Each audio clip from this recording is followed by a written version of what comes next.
Bonjour, je m'appelle David Cage, je suis scénariste et réalisateur à Quantic Dream. J'ai notamment travaillé sur Détroit, Become Human.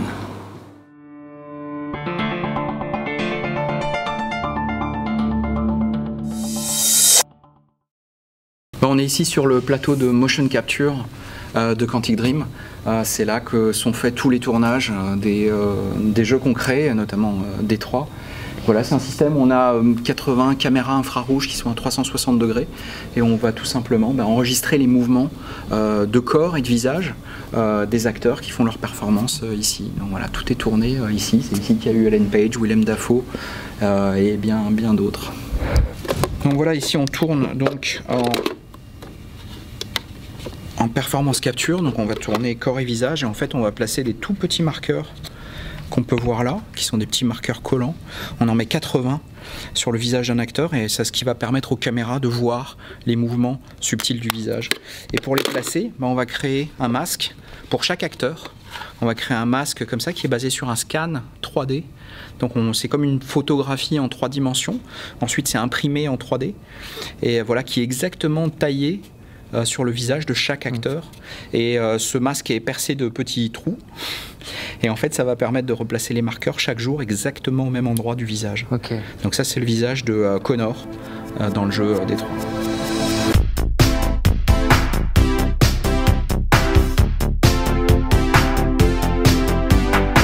J'ai commencé à étudier la musique vers l'âge de 5-6 ans. J'ai étudié le piano et voilà, je trouvais ça, la musique, relativement ennuyeux jusqu'à ce que j'ai une douzaine d'années où j'ai eu une espèce de coup de foudre un peu à retardement.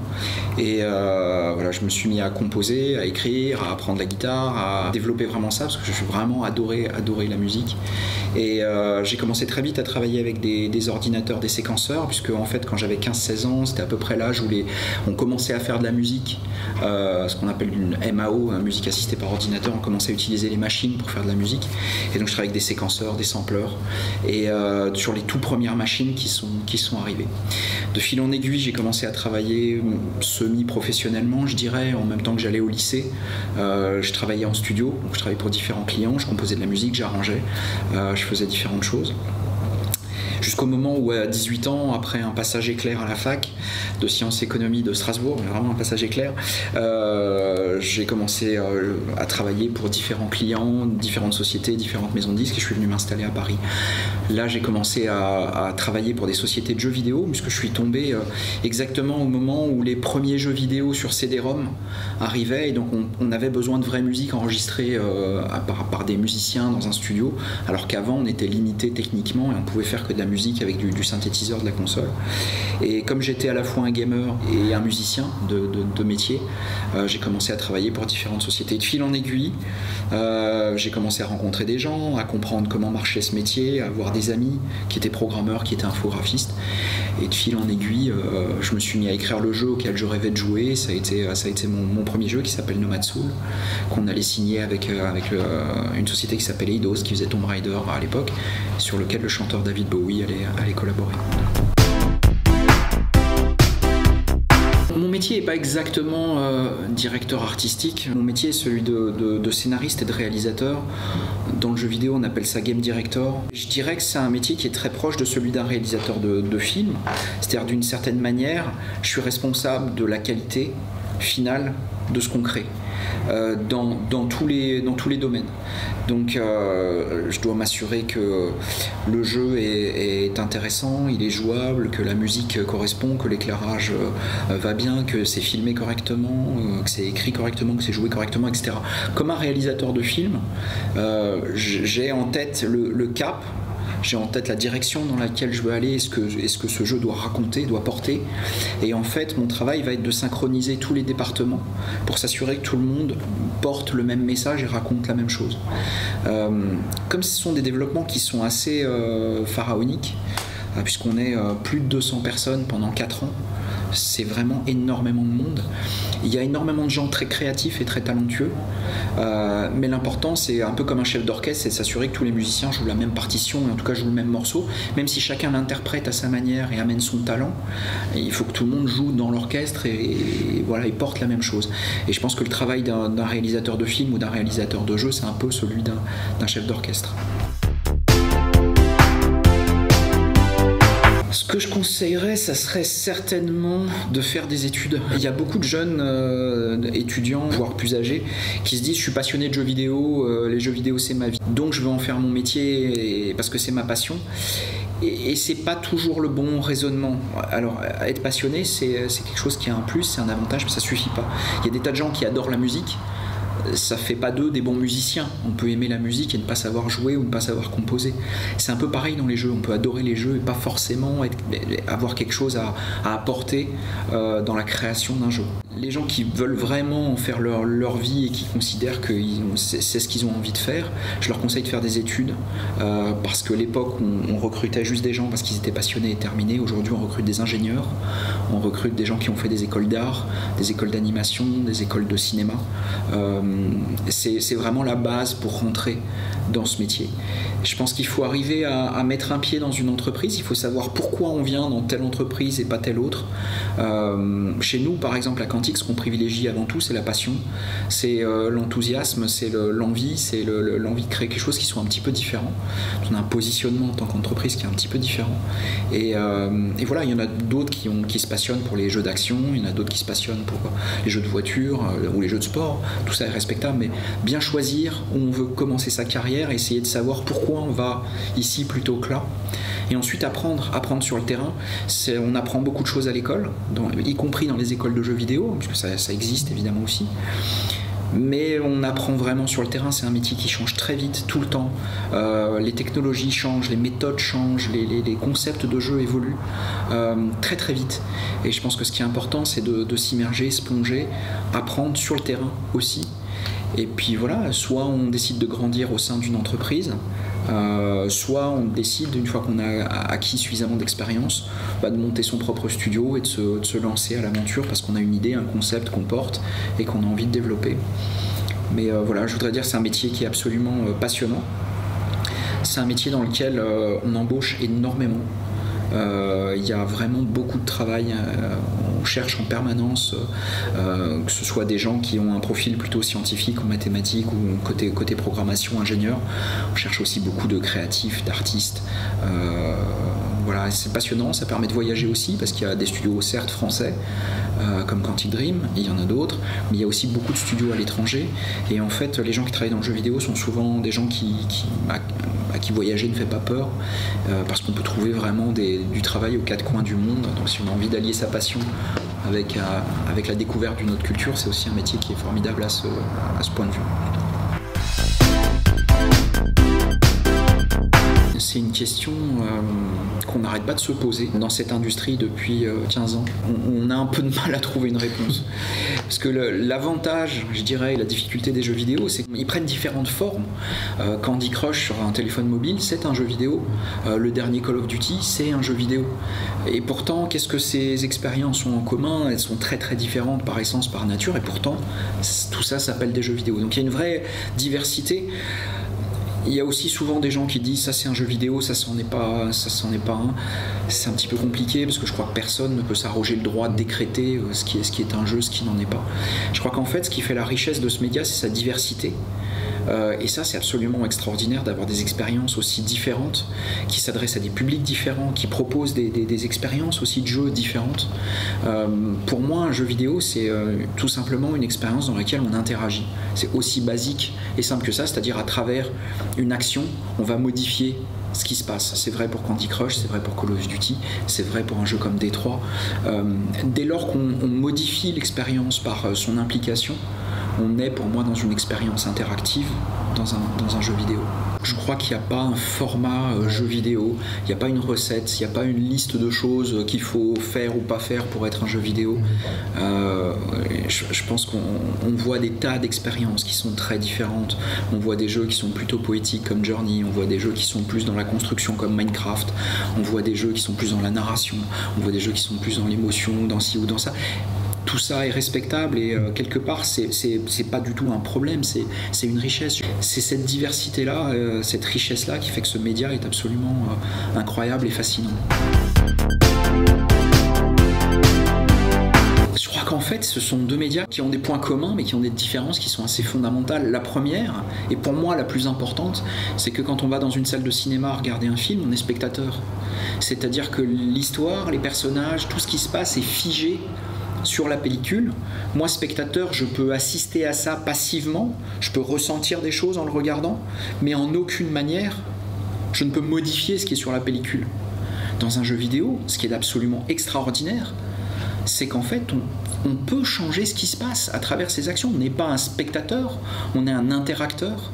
On a la possibilité d'interagir, de modifier, de participer à la narration, de participer à la caractérisation, vraiment de raconter sa propre histoire. Et les émotions qu'on ressent sont aussi différentes. Dans un film, je ressens des émotions par empathie, c'est-à-dire je me mets à la place du personnage à l'écran. Dans un jeu, je suis d'une certaine manière le personnage, et la manière dont je ressens ces émotions-là change en raison de ça. Et pour moi, ce qui est absolument unique dans l'interactivité, c'est que c'est, à ma connaissance, la seule expérience dans laquelle on crée quelque chose avec la personne qui interagit. Si on est peintre, on va créer un tableau, les personnes regardent, mais le tableau, il est figé. Cinéma, c'est pareil, une sculpture, c'est pareil, une poésie, c'est pareil, c'est figé. On l'a créé tout seul dans son coin, et les gens ne peuvent que l'observer. Dans un jeu, quand j'écris un jeu comme Détroit, je conçois un univers, j'ai un espace narratif d'une certaine manière, mais l'expérience finale, c'est avec le joueur, ensemble, qu'on va la créer. On ne se connaît pas, le jeu s'est vendu à des millions d'exemplaires. Moi, j'ai raconté une histoire avec des millions de co-auteurs, de co-acteurs, de co-réalisateurs, et c'est ça qui est absolument extraordinaire. En fait, la vraie question que pose notamment un jeu comme Détroit, c'est de savoir si un jeu vidéo doit être uniquement un moyen de se défouler, de s'amuser au sens léger du terme et de passer du temps, ou est-ce que le jeu vidéo peut être aussi un moyen d'expression et parler de choses, y compris de choses graves, mais en tout cas avoir un propos. Il n'y a pas de bonne ou de mauvaise réponse à cette question, et je ne prétends pas avoir raison. Je dis juste ma conviction profonde est que l'interactivité est un moyen d'expression comme un autre, au même titre que la littérature, que le cinéma, que le théâtre, que la peinture, que la poésie, que tout ce qu'on voudra. L'interactivité, c'est un langage et c'est un moyen d'expression. Maintenant, ce moyen d'expression, on peut l'utiliser pour raconter des histoires basées sur l'action, on va tirer sur des zombies, des aliens, des ennemis, etc. Ou on peut l'utiliser pour raconter quelque chose et avoir un propos et porter du sens. C'est un peu comme au cinéma, il y a des gens qui vont pas au cinéma, qui vont ne voir que des films d'action, il y en a d'autres qui veulent voir des films un peu plus profonds, qui aiment les tragédies, qui aiment les comédies musicales, qui aiment ci, qui aiment ça. Très bien, tout est respectable. Je pense que dans le jeu, c'est un petit peu pareil. Il y a des gens à qui ce type d'expérience ne correspond pas du tout, parce que ce n'est pas leurs attentes d'un jeu vidéo, et c'est respectable. Mais il y a aussi un nombre grandissant de joueurs qui ont de plus en plus envie que leur temps d'entertainment, de loisir, puisse aussi être porteur de sens et raconter des choses un petit peu plus profondes. Évidemment, c'est quelque chose dont on se réjouit.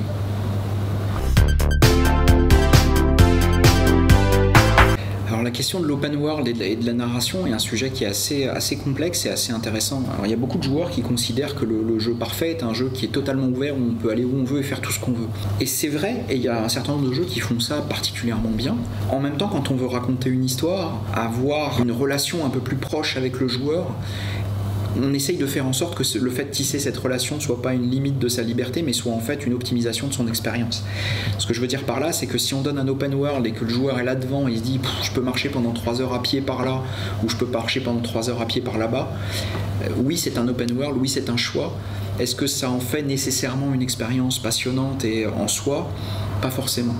Il y a aussi, encore une fois, des jeux qui font ça très bien et qui arrivent à marier la narration avec un monde ouvert. Nous, ce qu'on essaye, c'est comment raconter une histoire qui est forte, marquante, avec des choix importants pour le joueur, où il se sent vraiment maître de son destin, tout en lui offrant suffisamment de liberté pour qu'il sente qu'il peut faire vraiment ce qu'il veut dans cet espace narratif, mais sans tout lui ouvrir, de manière à ce qu'il se perde dedans, qu'il ruine le rythme de sa propre narration, et que finalement il se retrouve à passer plus de temps à marcher à pied, finalement, qu'à avoir quelque chose d'intéressant émotionnellement et narrativement.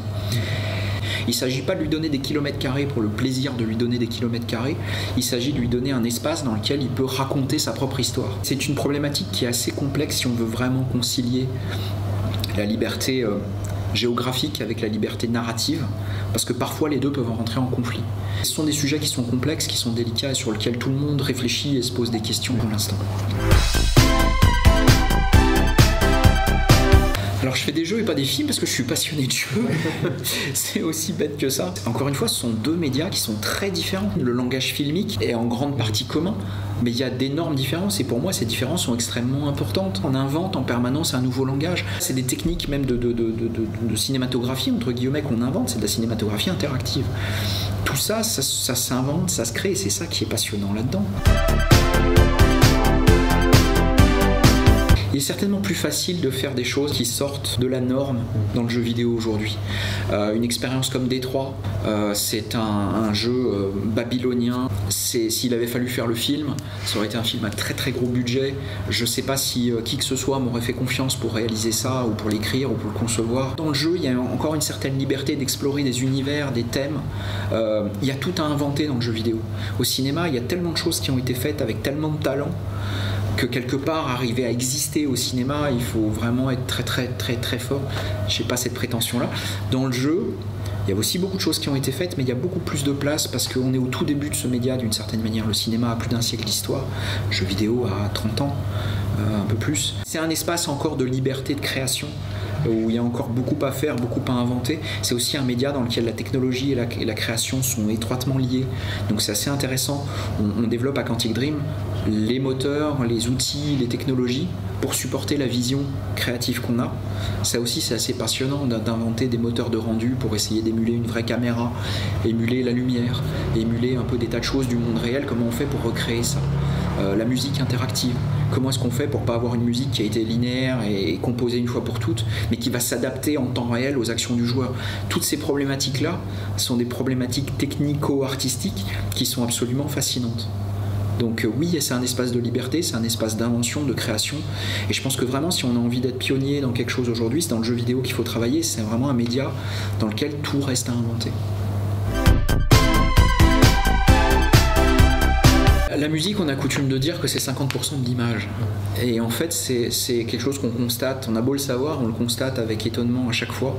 C'est-à-dire que pendant le cycle du développement, les choses arrivent progressivement.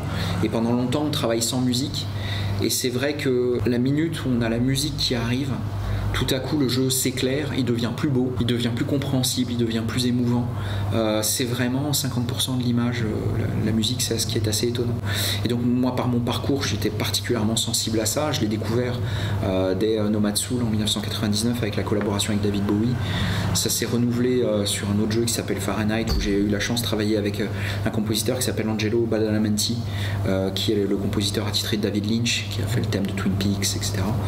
Puis j'ai eu la chance de travailler avec un autre compositeur qui s'appelle Norman Corbell, qui a composé Heavy Rain, puis Lorne Balfe sur Beyond. Et sur Détroit, on a fait quelque chose d'assez atypique, qui est complètement fou.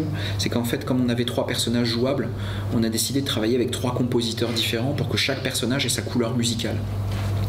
Donc c'était extrêmement ambitieux parce que c'est énormément de travail, c'est complexe, il faut trouver 3 couleurs musicales qui sont compatibles, qui ne se marchent pas dessus mais qui sont très différentes quand même. Et voilà, ça a été une aventure créative absolument passionnante.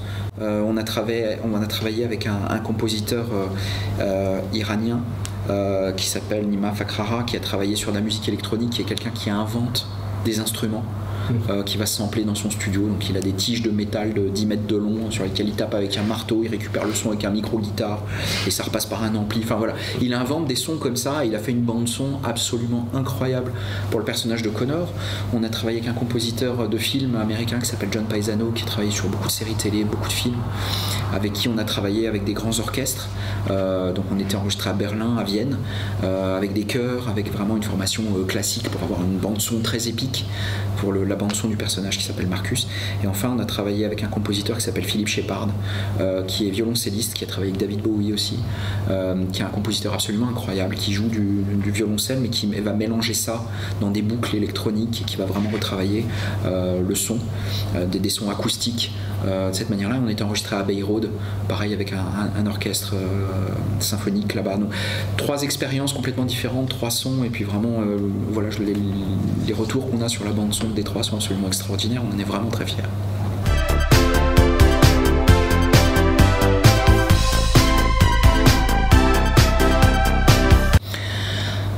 On est dans une relation assez privilégiée depuis maintenant 12 ans, puisqu'on travaille exclusivement avec Sony sur PlayStation. C'est un partenariat qui faisait vraiment beaucoup de sens au moment où on l'a fait.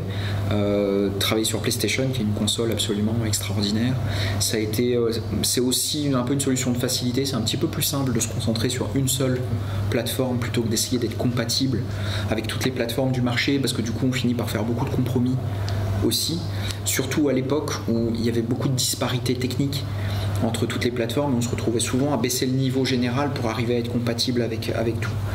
C'est un peu moins le cas aujourd'hui. Donc voilà, c'est un partenariat qui a été absolument extraordinaire, qui nous a permis de faire des jeux comme Heavy Rain, Beyond, Détroit récemment. Voilà. Après, c'est pas une situation qui est définitive. On réfléchit, on regarde. Il y a beaucoup de choses qui changent en ce moment. Il y a le monde qui évolue. Il y a des plateformes qui arrivent. Il y a beaucoup de choses qui se passent. Et comme Quantic Dream est un studio indépendant, on réfléchit en permanence à ce qui est le mieux pour le studio, pour les joueurs, pour les expériences qu'on essaye de créer. En ce moment, j'ai peu de temps pour jouer parce que je suis en phase d'écriture, ce qui est assez absorbant. Je joue à Hearthstone.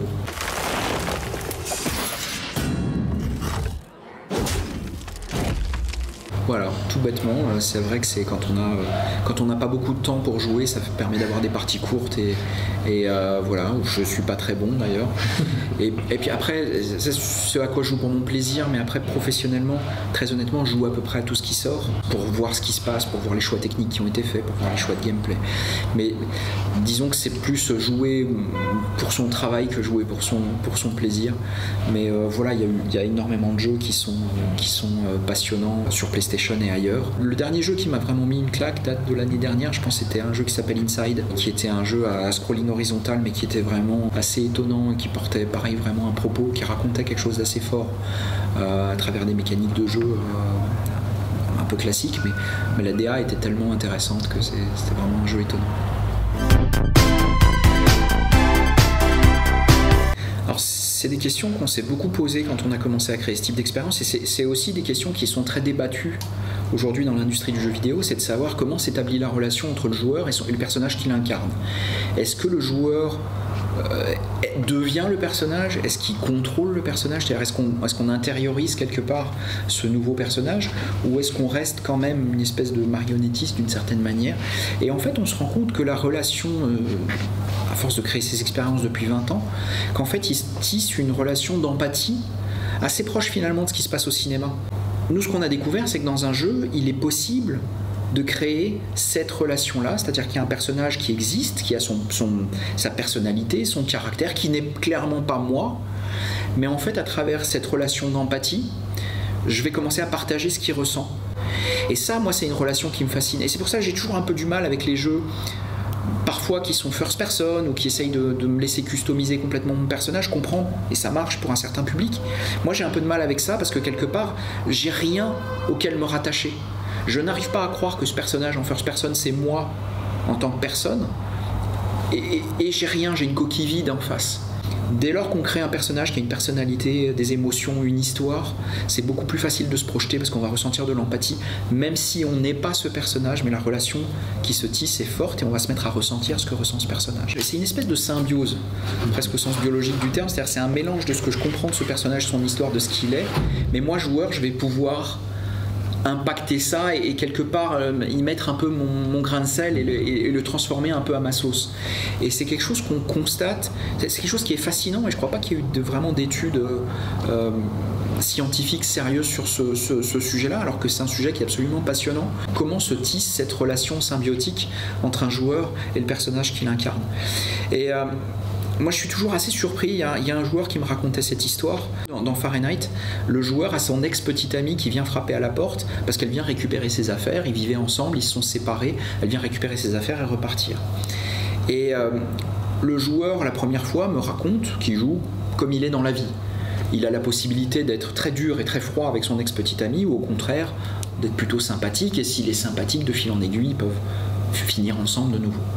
Et donc il me dit, la première fois, je joue naturellement, et je la vois, elle toque à la porte, elle est toute mignonne, je retombe amoureux, j'essaye d'être gentil avec elle parce que dans la vie je suis quelqu'un de gentil, et voilà, on retombe amoureux. Très bien. Et il me dit, je rejoue la partie et je me dis, cette fois, je vais jouer, je vais voir ce qui se passe si je suis extrêmement froid, extrêmement distant et je veux être dur avec elle. Elle toque à la porte, elle est là, bonjour, est-ce que je peux récupérer mes affaires? Et en fait, elle est tellement gentille et tellement mignonne qu'en fait, il me dit, je peux pas m'empêcher, je suis de nouveau gentil avec elle et je rejoue la même version de l'histoire. C'est une anecdote, mais je crois que c'est assez vrai, c'est-à-dire que le joueur, naturellement, se met dans la peau de ce personnage qui est son ex-petite amie qui vient toquer à la porte, mais va caractériser son personnage par rapport à sa vraie personnalité. Et ça, c'est quelque chose qui est absolument passionnant, et c'est ce que je racontais tout à l'heure, c'est qu'en fait, ce personnage est le résultat de notre collaboration.